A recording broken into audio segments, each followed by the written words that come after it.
Good afternoon. I'm Jonathan Capehart, opinion writer for the Washington Post. Welcome to Washington Post Live for another installment in our series, Race in America. Business leaders are becoming more and more vocal on social and political issues, and nothing exemplifies that better than the rising opposition to voter restrictions across the country. Just yesterday, in a two-page ad, right smack in the middle of the Washington Post, the New York Times, and the Wall Street Journal, a who's who of corporate America, philanthropy, and Hollywood declared, quote, "We stand for democracy." One of those signatories is with us today, Tim Ryan, U.S. Chair and Senior Partner of PwC U.S. Mr. Ryan, welcome to Washington Post Live. Thanks, Jonathan. Thanks for having me, and it's great to be with you today. Thank you. Sure. So on April 1st, you said we oppose any changes in election laws that result in suppressing lawful votes, especially given their historical use to suppress votes of color. That was April 1st. Why take such a stand? Yeah, Jonathan, because it's important. One of the things that business leaders need is we need certainty. We need a strong democracy. We want people to work in our country, invest in our country, and we know that the democracy is one of the biggest strengths that we have. It's important for us to do everything we can to make this economy strong. And one of the things that makes this economy strong is a democracy where every single person, regardless of where they come, whether they're rich or poor, whether they're black or white, they have the ability to vote in our country. And if that's important, then we need to speak out and let people know about it. So in a story in our paper today about the Republican Party and its relationship with the business community and how rocky it is now, there's a quote from Florida Governor Ron DeSantis, something he said at the RNC retreat last week. And here's what he said. Quote, "Major businesses who are getting in bed with the left, the corporate media, and big tech, those corporate executives have no backbone. They don't want to be criticized by the corporate partisan media. They cave, they virtue signal in one direction." Your reaction to that very strong reaction to the stand that you and many of your colleagues have made? Jonathan, one of the things that is important for everybody to understand is as a CEO, you need to be comfortable taking criticism. Like that comes with the territory. You also have to stand up for what you believe is right at the end of the day. And I don't view this as a political decision. I view this as a matter of what makes our business stronger, what makes our economy stronger, and also what is consistent with our values. At times, the left may get upset, at times, the right may get upset, but we have to let people know what we believe is right. I don't view the job as to pander one way, one direction or another, but to let people know what we believe. In this particular case, I don't view it as a Republican, Democrat, or political. I view it as what makes the economy stronger and what's consistent with our values. What's clear to us is that when we have everybody participating in our democracy, it makes our economy stronger. And it's also clear to me that consistent with our values, we need to do everything we can to make sure that everybody is treated equally and everybody gets a fair shot and a fair right to participate in our democracy. So I wish it was as simple as this is all on one side or all on the other, but it's not. You know, listening to you speak, and since you are a business leader, I'm glad you are here so I can ask you this question. And you can disabuse me of this thought if I need to be.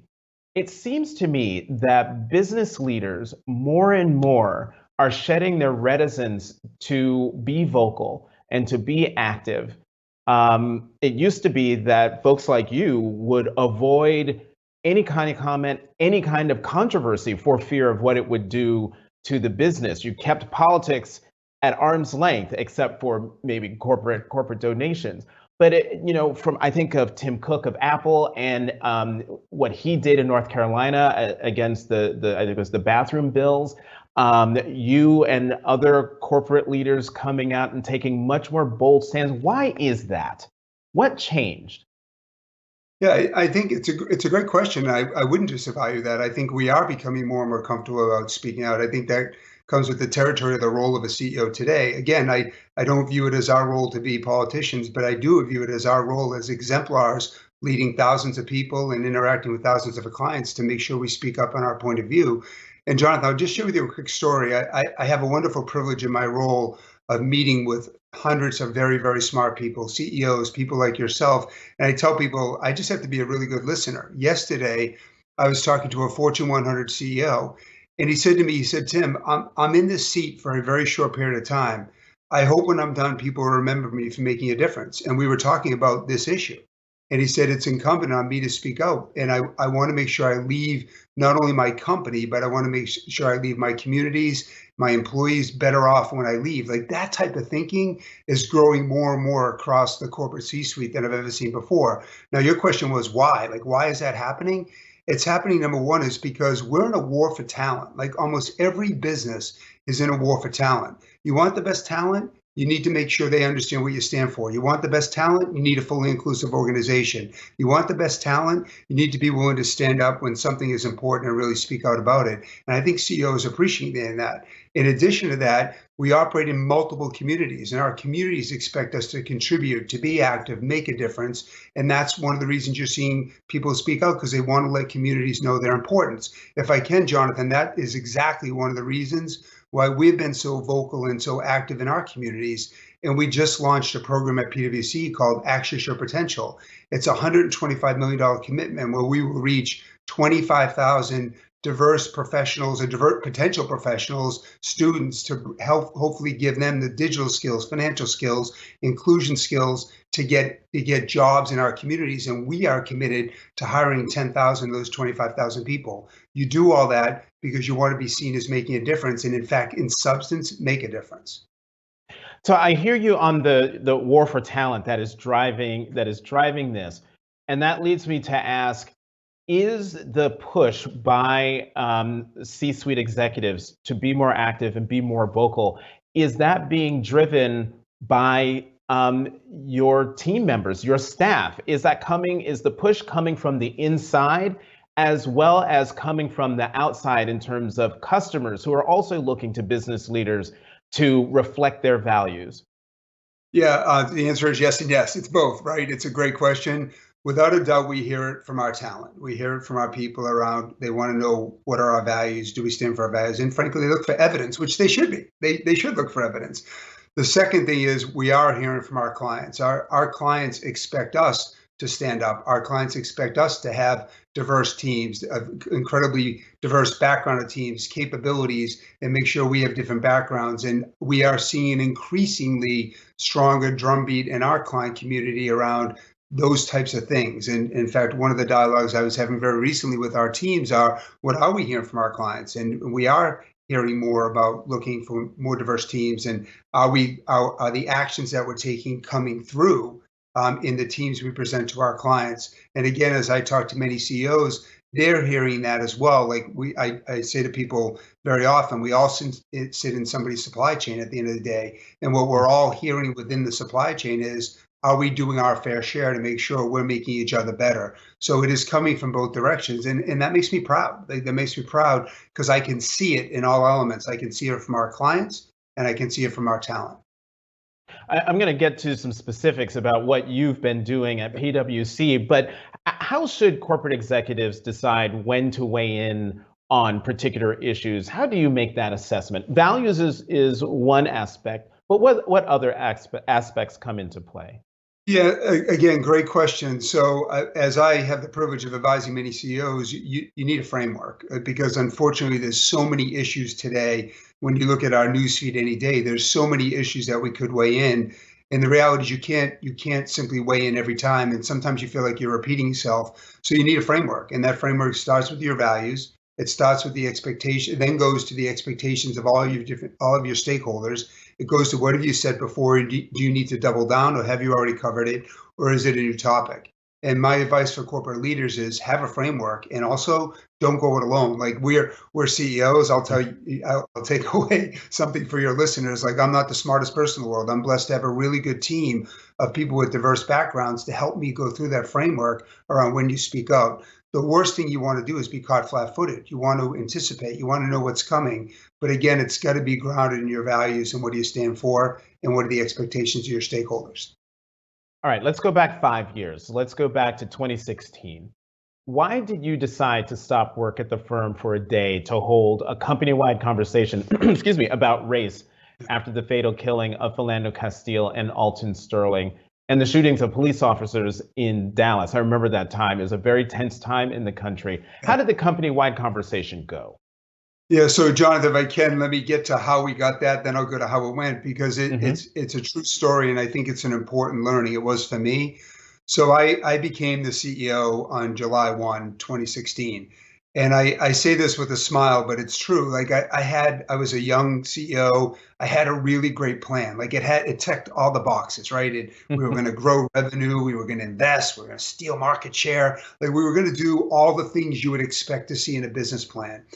In the first week, as you point out, it had Philando's, it had Alton's killings, and it had the police shootings in Dallas. And then all of a sudden I realized, and it came from our people, that we needed to change that plan and throw it out the window. And one of my people said to me that day, they said, Tim, I came to work that day, that Friday morning, my first week on the job. I came to work and the silence was deafening. And Jonathan, like we listen, I listen.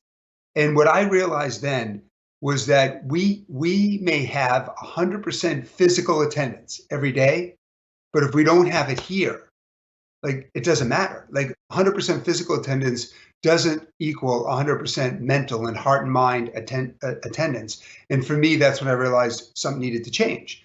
And so as you point out, what we did 2.5 show weeks later, which for corporate America in an organization as large as we are, that's a very quick period of time. We made the decision to have our first ever day-long discussion on race, July 21, 2016. And to be clear, I had a number of advisors advise me, should we do that? Shouldn't we do it? If we do it, what are the risks? What could go wrong? What could go right? But ultimately, we made this decision. If we don't take this step forward, we'll never make the progress we want to make, that we really, truly want to make. So we had on July 1, 2016, we shut the firm down for a day. All across the country, we asked our people with no rules, no broad or no detailed guidelines. We asked them to talk about the topic of race, whether you're a white man, whether you're a black woman, or everything in between. We asked our people to have a discussion around race. I had the privilege of doing it both in Atlanta and New York. And you asked how it went and what we learned. It went terrific. Now, did we hear a lot of things we didn't want to hear? Yes. Did we learn a lot of things that I wish we knew earlier? Yes. Did it go perfectly? No. But it was a major step forward in our cultural change, in our evolution as a more inclusive organization that made us better. A couple of things that I learned that unfortunately for someone like you, it was not news, but for someone like me, it was news. I learned that many of our Black professionals carried their PwC business card. So if they got pulled over, they could show the officer that they didn't steal it, that they had a job at PwC, that they afforded the car, they could afford it. I learned that some of our Black professionals in our New York office felt safe in the office, but when they took off their suit and they were going down 6th Avenue to Central Park to play in a softball game, they felt unsafe. Something I couldn't relate to up until that time. Frankly, I can't relate to it today, but at least I know it's on their minds. And that's how they live. And all across the country, we learned. And that for us was a major moment that we've been building off for the last 5 years now. And I have to tell you that business card point, I was nodding vigorously because, and I've said this many times before, I never leave my apartment, and that's even to go downstairs to get the mail, without 3 things: my driver's license, my health insurance card, and sandwiched in between, my Washington Post business card with my husband's name and phone number on it. And I used to do that when I went running outside. Just one, if I get hit by a car, I can be identified, but also the other reason, so if I were to be stopped, that law enforcement would think twice. At least that's my hope. You said, I want to make sure the story that you told about the PwC employee who said to you that the silence was deafening. Is that the same story as that I have here? You were leaving the office, and one of our black senior managers grabbed me in the lobby, and he said, "What's your role as a leader of a brand like PwC outside of PwC?" Is that the same story? Yeah. No, two different stories. So, and I'm an experienced, I learned, but I'll put them both in context because that's an important story too. So the silence was deafening came on that Friday of the first week in July, the day after the police shootings in Dallas. And what I did was I sent out an email and I told our people, I'm sorry, I know this is tragic. It's on many of your minds. And I got hundreds and hundreds of emails back. And one of them was, when I came to work that Friday morning, the silence was deafening. That was what gave us the courage to have this July 21 day-long discussion on race. Now, the story you referred to, Jonathan, was after that day, at the end of that day, it was about 8 o'clock at night. I was leaving the New York office and frankly relieved that the day didn't go poorly, relieved that we took a risk. We kind of put ourselves out there as an organization, and I was relieved that we learned, and that it went more good than it went bad. And I was relieved. And I was leaving the office at 8 o'clock. I was in the lobby of our 300 Madison, and one of our black professionals, he was a manager, which means he's been with us roughly 10 years. He stopped me in the lobby and he said, "Tim, thank you for the day. I learned a lot. I hope you did." And I said, "Yes." He goes, "But I have a question for you. Where do we go from here? And what is your role of the CEO, senior partner of one of the biggest brands out there who interacts with the Fortune 1000 and big companies? Like, what's your role?" And I will admit, Jonathan, at first I was kind of like, "Oh, can I just have a break?" Like we just had this big day. It took 2.5 weeks leading up to it. But that night I didn't sleep. And I tossed and I turned because he was right. He was right. What is the role? Our business with a good economy, we're going to do well. And a lot of smart people around me, we're going to do well. He was right. I'm in this role for a short period of time. What is my obligation to our clients? What is my obligation to our employees to use the platform to try to make a difference? And that then set in motion, that one young man set in motion a whole bunch of dialogues that I had with other CEOs to talk about our role. And that then led to ultimately the launch of this group that you showed in the opening clip, CEO Action for Diversity and Inclusion. One young man challenging me about my role then led to all of those dominoes to fall. Okay, this leads to a great question that I have here, and that is your advice to other white executives who want to be more proactive in addressing these issues. I mean, what advice do you give them on how to deal with the discomfort that comes with being vocal and active on social and political issues? Yeah, so one of the things that a couple of pieces of advice, and I actually want to go back to the beginning of July, from the time we decided to do the discussion to that July 21. So think roughly July 7th to July 21.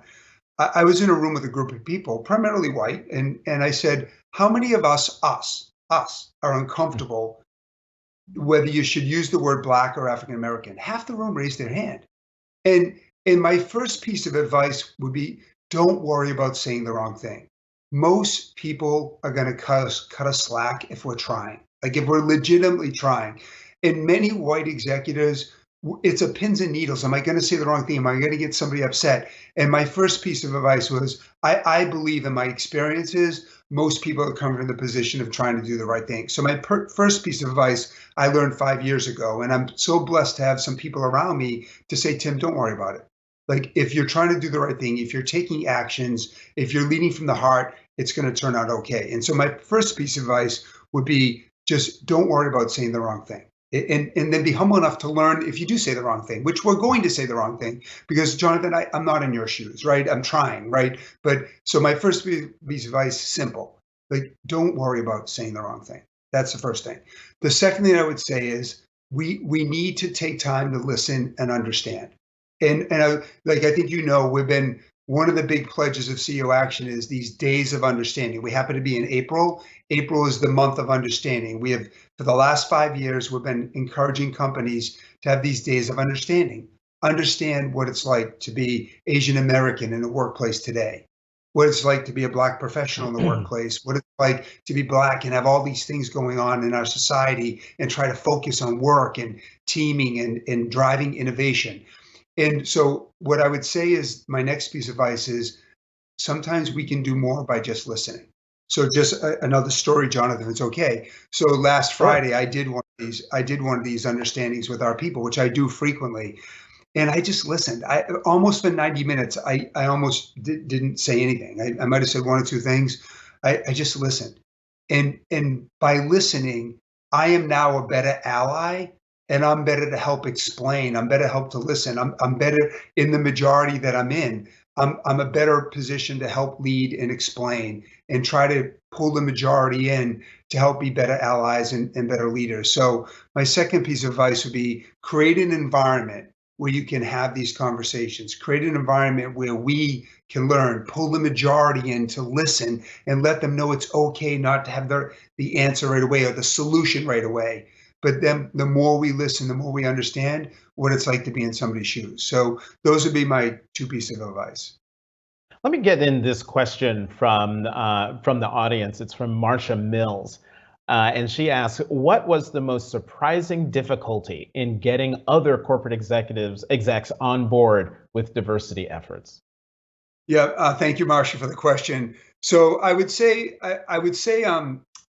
I'm not sure I was surprised, but I understand it. It might be a better way to say it. I found that one of the things I learned in my life is you never say all, you never say none, because you'll be wrong, right? Like in our world, most corporate executives truly want to make a difference here. They truly do. Like I've had the privilege since starting CEO Action. I've spent time with hundreds of executives one-on-one. And in those conversations, they typically start out with, Tim, like I understand the business case. I know what I hear from my people. I'm trying these 4 things, but it's not making the difference at the pace that I would like to make. What more can I do? So I'm very pleasantly surprised by the mindset of senior executives in corporate America wanting to make a difference. Where I think that the challenge is they're trying to figure out how to get there quick. And I think there's a humbling realization that this is going to take time. Now, I also don't use time as an excuse, to be clear, but I would say that there's a very clear willingness wanting to make a difference.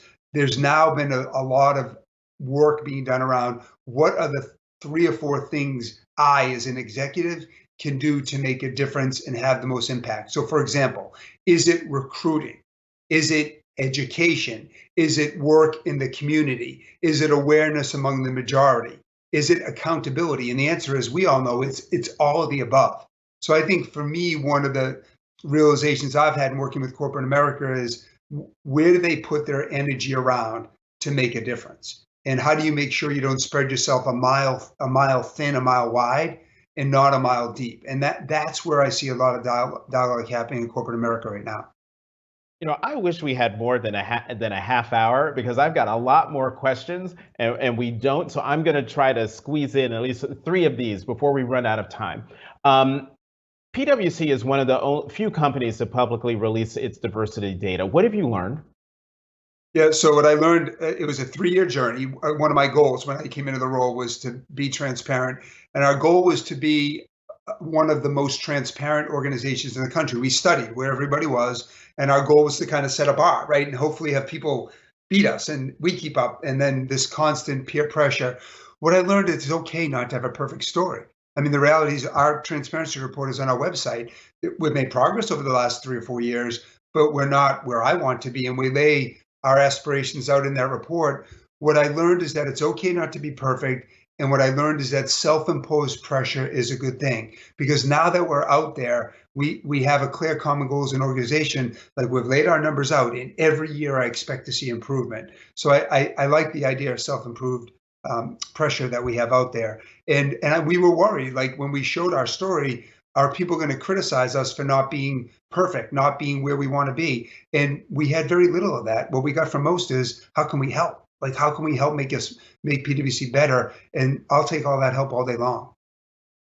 Um, uh, just recently, today, PwC announced it will commit $125 million to support Black and Latinx college students. Why and how can that help?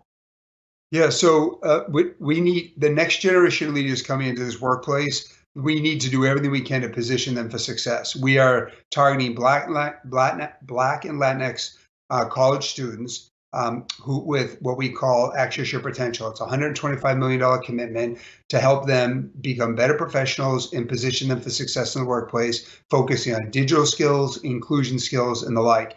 And we look to hire 10,000 of those 25,000 people. The reason that's so important is we want to make sure when these folks come into the workplace, they are positioned for success. And that investment is a big investment on our part. But if we're serious about helping our communities, if we're serious about helping the next generation, for me, it's worthwhile money to be spent, and I'm excited about doing it.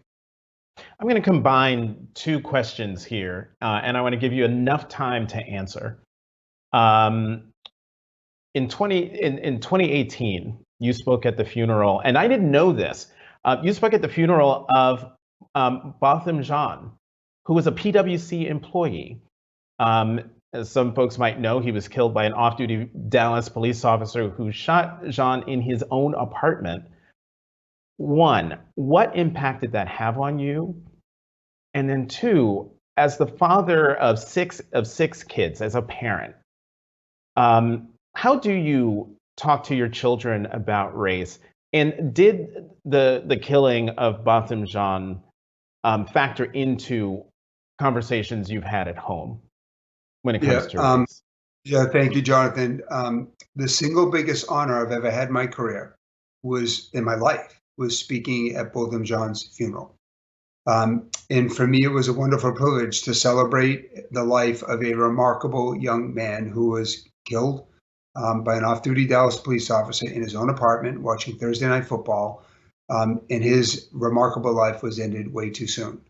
And what I learned there is that, number one, we have to heal. I was inspired by the other speakers at his funeral, because what they all talked about was healing. What they all talked about was forgiveness, and they all celebrated his amazing life.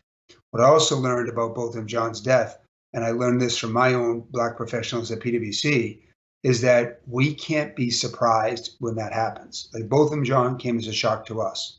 George Floyd came as a shock to America.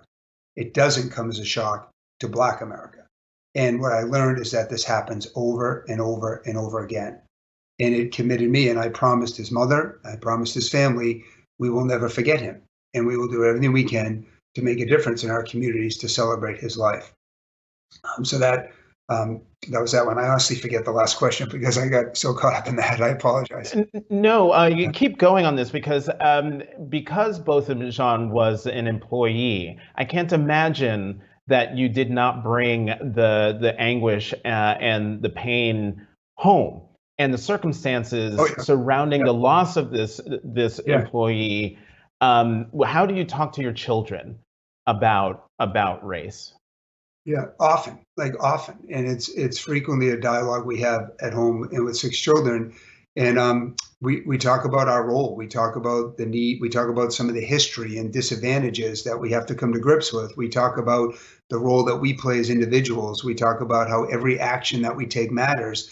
And I'd like to just share with you 2 really, really, really quick stories. Sure. One goes back to 2016. When my son, who's a the football player, and he loves sports, and I was actually over in Germany at the time, and I was in a meeting, and it was don't tell my PwC colleagues, it wasn't a terribly exciting meeting, and my son sent me a text. He sent me a text, and he said, "Dad, here's an NFL story about a retired NFL player who was trying to pull together NFL players, NFL executives to talk about what the NFL can do around race." And he sent me the article, and I texted him back, and I said, "Jack, I'm really proud of you." And he said, "Dad, thank you, but you made me who I am." And Jonathan, like, I was proud, right? Like, he was listening. Just like in the last month, maybe the last 2 weeks, my daughter said, "Dad, can we watch Harriet Tubman movie? Like, I want to learn more." And So like as with 6 kids, there's highs and lows as a parent, but we talk about it a lot. They know we have a role to play, and I'm proud of the role they're playing. How old is your son? 17, 18. He just turned 18. Yeah. So, but this was in 2016, that story. 13, So he 13. was, Yeah. was 13. And, Yeah. and then I think you said your daughter wanted to watch. How old is she? 15. Yeah. 15. Wow, to have your own son say, you made me who I am. I'm not even a parent, and I'm choked up hearing that. Tim Ryan, as you can tell, I could sit here and talk to you all day, but we are out of time. Tim Ryan, CEO of PwC U.S. Thank you very much for coming to Washington Post Live. Thank you, Jonathan, for having me, and please take care. Thank you very much. And thank you for tuning in. Join me tomorrow morning at 9 a.m. Eastern for First Look, your one-stop shop for news and analysis from the reporters and columnists here at the Washington Post. Until then, I'm Jonathan Capehart, opinion writer for the Washington Post. Thank you for tuning in to Washington Post Live.